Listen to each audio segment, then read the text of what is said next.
Salam sehat sejahtera pemirsa setia mata ketiga. Hari ini kita akan bincang-bincang tentang kode Hammurabi. Hari ini kita akan mengulas sejenak bagian kedua dari mitologi Sumeria Gilgamesh. Untuk diketahui, Gilgamesh adalah sosok raja dalam sejarah negara kota Uruk di Sumeria yang juga menjadi tokoh pahlawan dalam mitologi Mesopotamia kuno dan tokoh utama dalam epos Gilgamesh, sebuah epos yang ditulis dalam bahasa Akkadia pada akhir milenium kedua sebelum Masehi. Wikipedia. Untuk memudahkan teman-teman memahami konten hari ini, kami akan mengulas secara singkat konten bagian pertama Anunnaki yang sebelumnya pernah dibahas mata ketiga. Dikatakan bahwa sejak dahulu kala, ada sekelompok alien datang ke bumi. Kawanan alien ini datang dari planet Nibiru dan ke bumi untuk menambang emas. Mereka adalah Anunnaki. Anunnaki menurut catatan Sumerian adalah yang menciptakan manusia dengan cara mengambil DNA mereka dan mencampurkannya dengan DNA makhluk bumi. Tentu saja istilah DNA ini belum dikenal pada zaman itu. Di bumi, para Anunnaki ini mengeruk sumber daya yang ada, namun banyak dari pekerja mereka yang memberontak karena tidak kuat dengan iklim bumi. Akhirnya para petinggi Anunnaki memutuskan untuk menciptakan spesies baru untuk menggantikan mereka bekerja. Setelah tidak puas dengan hasil penggabungan gen hewan dan gen Homo erectus, Enki, dewa pengetahuan Anunnaki, dan Ninhursag, dewi bumi, akhirnya menggabungkan gen mereka sendiri dengan gen Homo erectus yang akhirnya menghasilkan Homo sapien. Namun karena Homo sapien adalah makhluk buatan, mereka tidak mampu bereproduksi, sementara kebutuhan akan jumlah Homo sapien ini terus meningkat, hingga akhirnya gen Homo sapien dimanipulasi secara genetis lagi agar mampu bereproduksi dan dipekerjakan sebagai budak. Pemimpin Anunnaki adalah sesosok dewa bernama Anu. Anu adalah dewa utama bangsa Sumeria, dewa langit, dewanya para dewa. Dia adalah dewa tertinggi yang merupakan ayah dari Anunnaki. Dewa Anu memiliki banyak anak, semuanya Anunnaki. Di antara sekian banyak anak-anaknya, ada dua yang paling dominan, yaitu Enki dan Enlil. Enki kemudian dikenal sebagai Ea di Akkadia dan dalam mitologi Babilonia. Dia awalnya hanya sebagai dewa pelindung kota Eridu, tetapi kemudian pengaruh praktek kultusnya menyebar ke seluruh Mesopotamia. Enki menciptakan reptilian, sedangkan Enlil menciptakan manusia dengan bantuan Enki dan Ninhursag. Tapi manusia ini bukanlah manusia seperti kita sekarang, melainkan Lemurian, terkesan seperti sosok manusia yang mirip dengan dewa dan manusia raksasa. Mitos Sumeria ini adalah mitos tertua yang diketahui di bumi. Karena mitologi Sumeria juga menyebutkan tentang banjir besar, penciptaan manusia, dan manusia setengah dewa yang belakangan ditemukan mirip dengan mitologi Mesir, mitologi Yunani, mitologi Nordik, mitologi Tiongkok, mitologi Jepang, dan bahkan Alkitab. Jadi ada yang percaya bahwa mitos Sumeria ini mungkin merupakan akar dari semua mitologi di dunia dan bahkan Alkitab dan agama. Namun ada satu hal yang disebutkan dalam mitologi Sumeria yang tidak disebutkan dalam mitos lainnya. Poin yang tidak disebutkan ini sedikit menakutkan jika direnungkan. Artinya, semua mitos menyebutkan tentang maksud diciptakannya manusia. Misalnya Dewi Nuwa dalam mitologi Tiongkok menciptakan manusia agar dunia tampak ramai dan tidak kesepian. Demikian juga Prometheus menciptakan manusia. Di zaman kuno, Prometheus memiliki julukan sebagai penolong manusia karena dianggap memiliki berbagai jasa kepada umat manusia. Tetapi tak peduli mitologi manapun, tidak menyebutkan mengapa manusia diciptakan. Misalnya seperti yang dikatakan Alkitab, alam semesta diciptakan pada hari pertama dan manusia diciptakan pada hari ke-6. Prometheus juga menciptakan manusia menurut wujudnya, tapi tidak menyebutkan mengapa menciptakan manusia. Hanya dalam mitologi Sumeria disebutkan mengapa manusia diciptakan. Dalam mitologi Sumeria, manusia diciptakan untuk menggantikan dewa sebagai pekerja, yaitu menambang emas untuk menyelamatkan atmosfer Nibiru yang hilang. Jadi, manusia pada dasarnya adalah robot yang diciptakan oleh dewa, hanya manusia budak, tidak lebih. Tujuan ini belakangan kemudian dihilangkan dalam semua mitos, menjadi tidak jelas. Hanya mitologi Sumeria tertua yang menyebutkannya di tablet mereka. Dari sudut pandang ini, mitologi Sumeria sepertinya bukan sekadar karangan belaka. Sementara itu, Gilgamesh ini adalah sesosok orang yang sangat-sangat penting dan sangat sentral dalam mitologi Sumeria. Karena dia berada di antara mitos dan fakta sejarah, artinya Gilgamesh adalah sosok orang yang benar-benar ada dalam sejarah. Dan dari lempengan tanah liat juga ditemukan bukti yang membuktikan bahwa sosok Gilgamesh memang ada. Tetapi gambaran tentangnya semua berupa mitos. Artinya, tidak diketahui secara pasti apakah dia adalah sosok dewa atau manusia seutuhnya. Tetapi fakta sejarah mengatakan bahwa dia adalah manusia setengah dewa. 2/3 dewa, sepertiganya manusia. Ibunya adalah dewa, sedangkan ayahnya adalah manusia. Tetapi manusia yang dimaksud ini bukanlah orang seperti kita, melainkan Lemurian, semacam manusia raksasa. Gilgamesh menurut daftar Raja Sumeria adalah raja kelima dinasti pertama Uruk yang memerintah sekitar 2650 sebelum Masehi atau sekitar 126 tahun. Ayahnya adalah raja dari dinasti pertama Sumeria yang memerintah selama 1200 tahun. Mereka adalah sosok manusia. Jadi Gilgamesh mungkin sosok manusia lebih mirip dengan kita, sedangkan ayahnya mungkin sosok manusia yang lebih mirip dengan dewa. Sekarang kita tahu bahwa sejarah Gilgamesh berasal dari Wiracarita Gilgamesh. Epos Gilgamesh terdiri dari 12 tablet, adalah sebuah cerita. Tablet-tablet ini berusia lebih dari 4.000 tahun.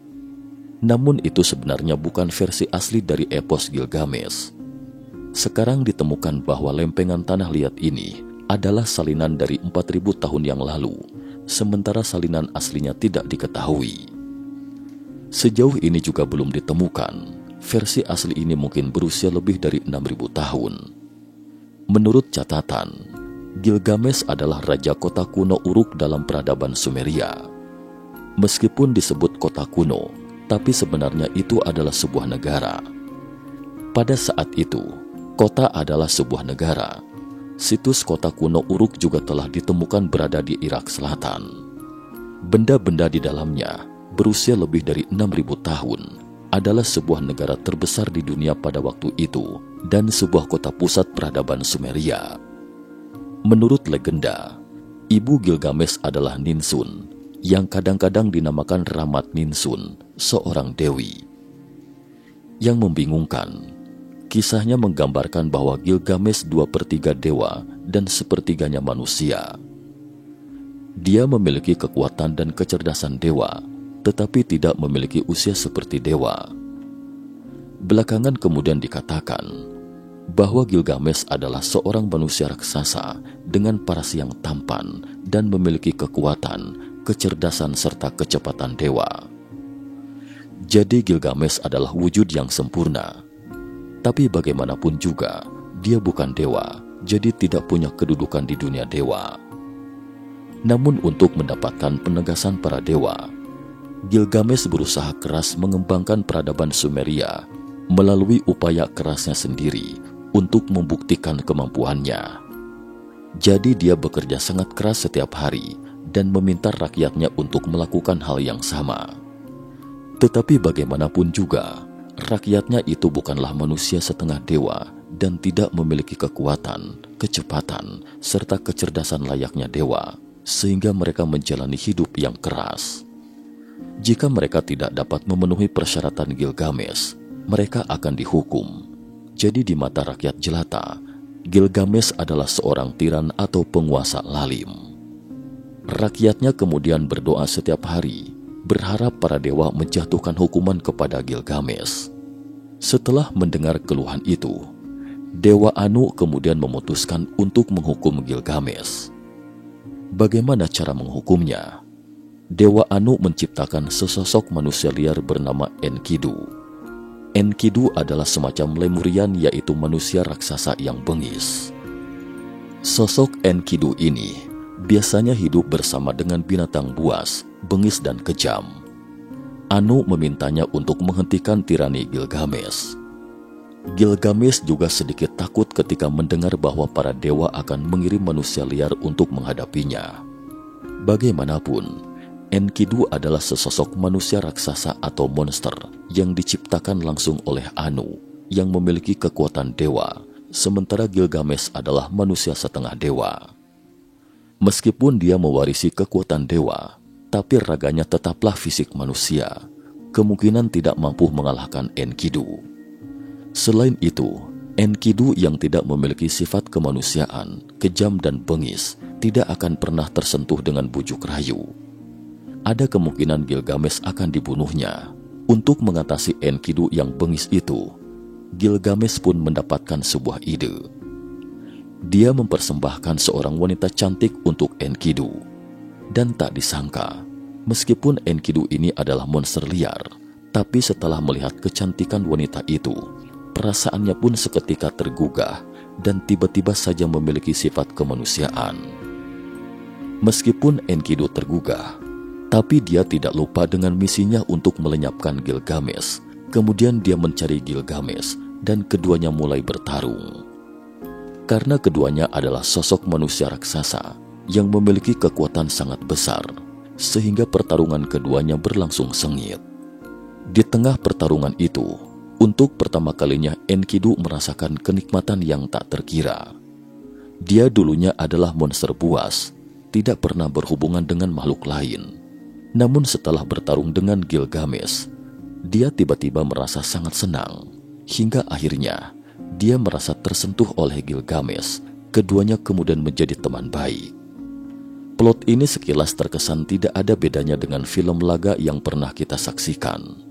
Adegan seperti ini juga tersaji pada 6.000 tahun yang lalu.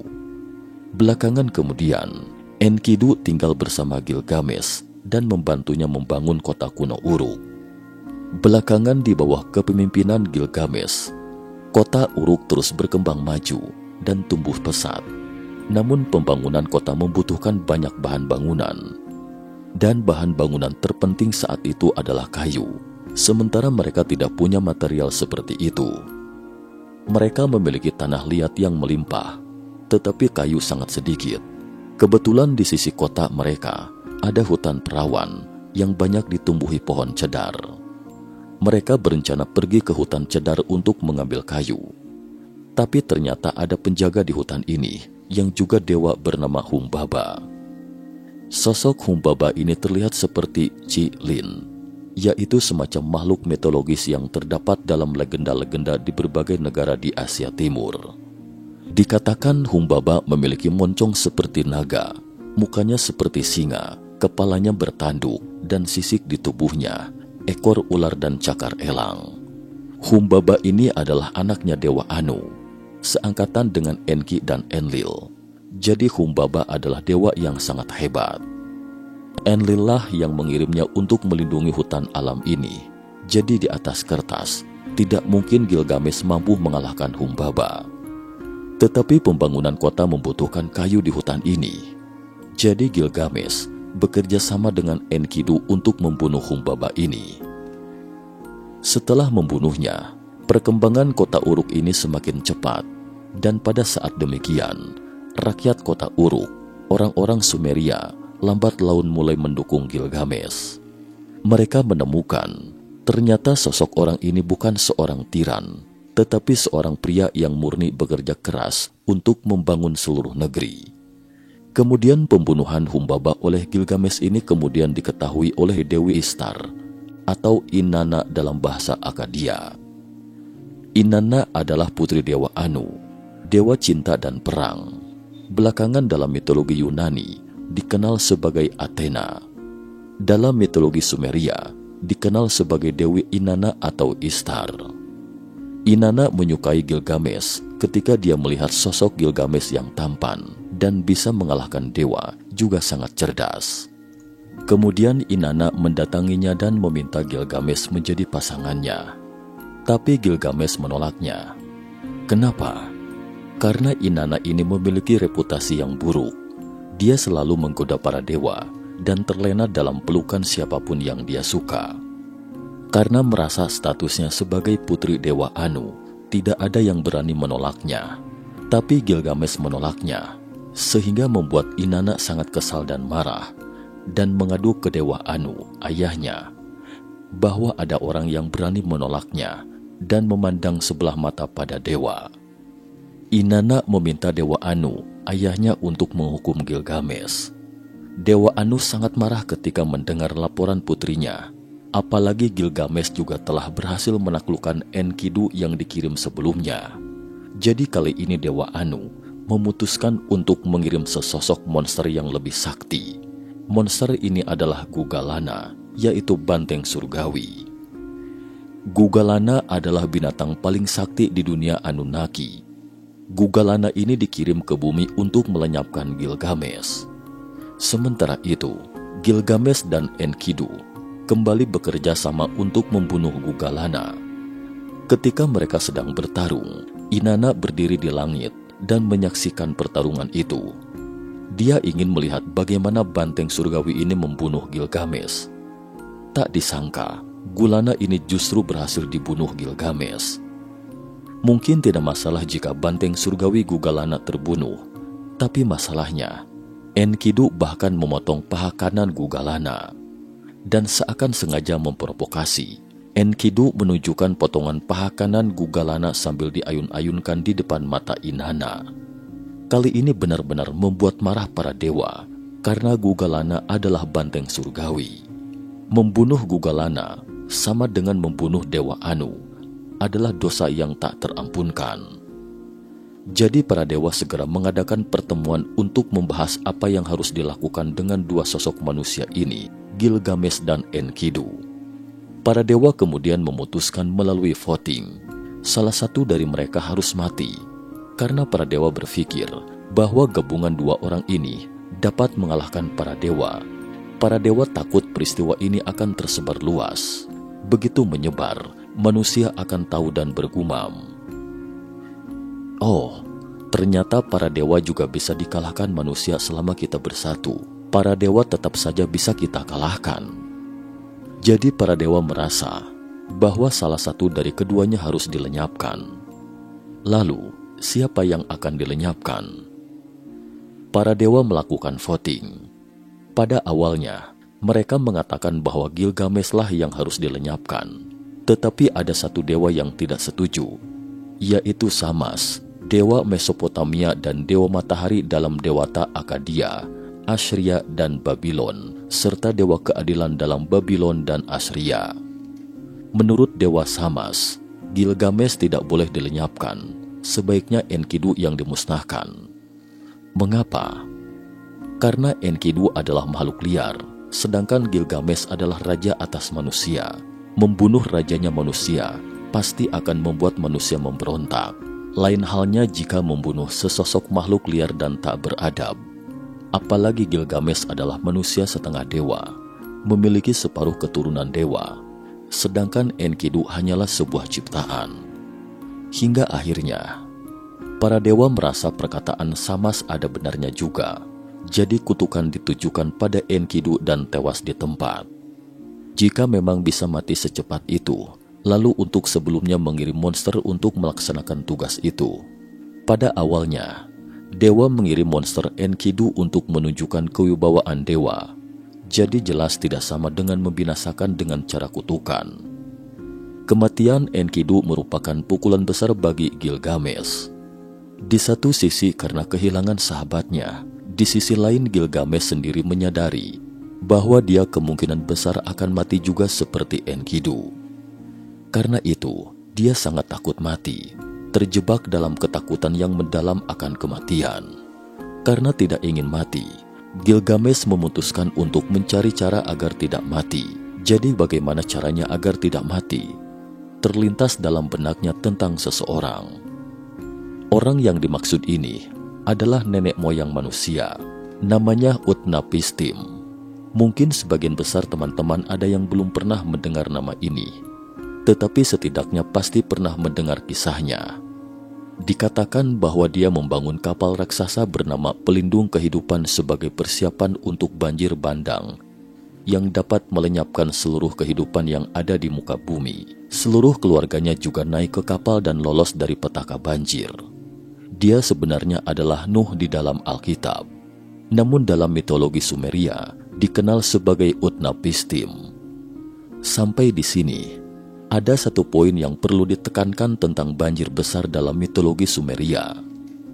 Faktanya, sebelum penafsiran lempeng tanah liat Gilgamesh, dunia barat selalu percaya bahwa Perjanjian Lama adalah kitab tertua di dunia.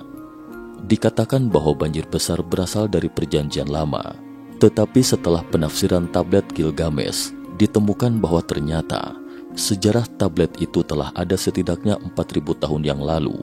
Meskipun tablet tanah liat ini adalah salinan, tapi sudah ada cerita tentang banjir besar setidaknya 4.000 tahun yang lalu, jauh lebih awal dari Perjanjian Lama. Itulah sebabnya mengapa belakangan dikatakan bahwa mungkin saja Alkitab itu berasal dari salinannya. Kisahnya pada dasarnya sama dengan banjir di Alkitab, tetapi ada beberapa poin yang tidak sama, yaitu penjelasannya tidak sama tentang mengapa diturunkannya banjir besar kala itu. Menurut Alkitab, Tuhan memutuskan untuk mengembalikan bumi ke keadaan sebelum terjadinya penciptaan yang dikondisinya kacau dengan banjir, lalu membangunnya kembali sedari awal, hanya keluarga Nuh yang selamat. Cukup sekian dulu episode hari ini, nantikan sambungannya pada episode terakhir. Terima kasih atas perhatiannya.